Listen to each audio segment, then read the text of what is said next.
Kalau kita berbicara tentang manufaktur, menarik untuk belajar dari negara China sebenarnya. Negara China sudah menerapkan hilirisasi sejak beberapa puluh tahun Iya, gitu Pak. Dan iya, sekarang produknya tidak hanya menetap di China, tetapi bahkan di mana-mana. Apa yang iya, bisa kita pelajari dari dia? Dan kita kini memiliki macan baru di Asia, yaitu Vietnam. iya, Yang mungkin akan jadi China kedua di Asia Tenggara gitu. iya. Apa yang bisa kita pelajari Pak? Silahkan.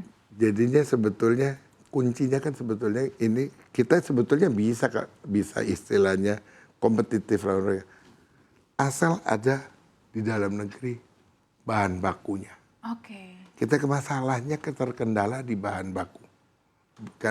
Ada yang untuk low grade, kita memang pakai di lokal untuk low grade. Low Tapi grade ini bahan baku Indonesia? ya, Oke. tapi itu kan cuma sebagian kecil. Sebagian besar untuk kayak screws itu Pak, semua kita barangnya masih impor.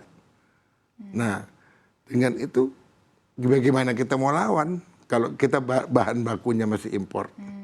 Jadi kita berharap kalau bisa seperti pabrik-pabrik besinya itu bisa memproduksi istilahnya yang kualitas yang lebih baik untuk bisa membuat produk-produk yang lebih tinggi. Oke, boleh tahu Pak, bahan bakunya ini apa? Namanya wire rod. Wire rod Oh, jadi tahu kayak wire coil. rod, Ya. ya, ya, ya, ya. Nah, yang saya Berarti maksud dari tadi bauksit juga Pak?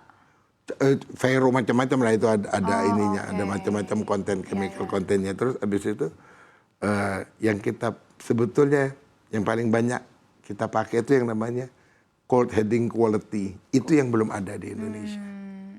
Gitu. Kalau yang bahan baku Indonesia itu adalah bahannya apa Pak? Bahan sama, cuman karbon kontennya lebih Oh, kecil, oke. macam-macam lah gitu. Iya, iya. Gitu. Kandungannya berbeda Kandungannya. ya. Ya. Kalau dilihat bentuk mungkin sama aja. Oke. Gitu.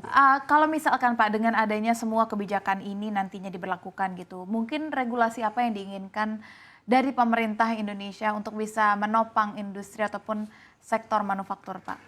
Ya kami mengharap ya seperti kemarin lah masih istilahnya pertek diberlakukan supaya terkontrol barang impor itu. Jadinya nanti Kementerian Perdagangan mengeluarkan persetujuan impor itu ada batasannya. Kalau yang kita ngeri itu kalau betul-betul semua ini dibuka terjadi itu berat gitu.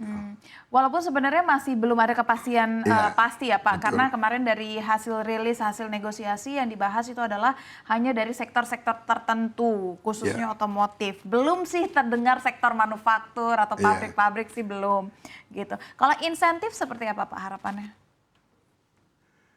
Ya pasti yang kalau ekspansi kita kan perlu insentif dan itu saya rasa mungkin pemerintah juga aware soal itu biasanya masih ada masuk master list atau apa kan banyak jadinya tax purposes ya masih ada kalau itu oke lah. Gitu. Beberapa waktu lalu Apindo tuh sempat memberikan cerita juga bahwa sering terjadi premanisme, pungutan liar. Nah, apakah ini juga terjadi di beberapa perusahaan atau pabrik yang ada di naungan AFI?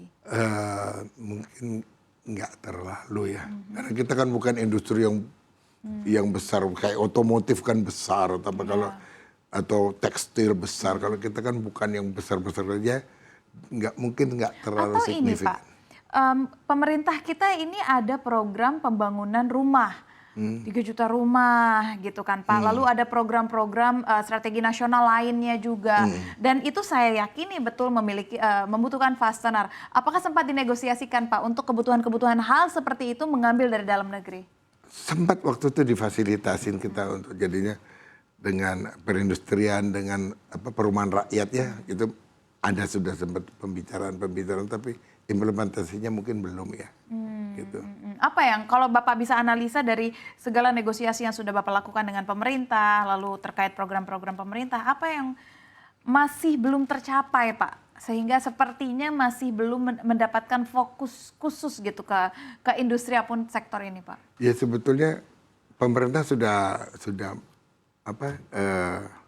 memberi jalan ya sebetulnya yang untuk itu dengan dulu kan dengan TKDN dan lain sebagainya cuman kadang-kadang kan kontraktor ini juga bisa-bisa cari barang murah ya jadi kan anggota AFI semua itu kita semua itu manufacturing company dan semua standarnya sudah mumpuni gitu. Di anggota AFI kan saya nggak bicara barang impor itu kadang-kadang kurang. Jadi misal gini, kualitasnya siapa yang tanggung jawab, gitu. Kalau ini kan kalau kita bisa pastikan. pasti pastikan. Jadi misalnya kalau dulu mau ada SNI segala macam, itu mungkin juga baik. Biarpun dari luar boleh masuk, tapi kan ada standar yang memfilter. Betul, gitu.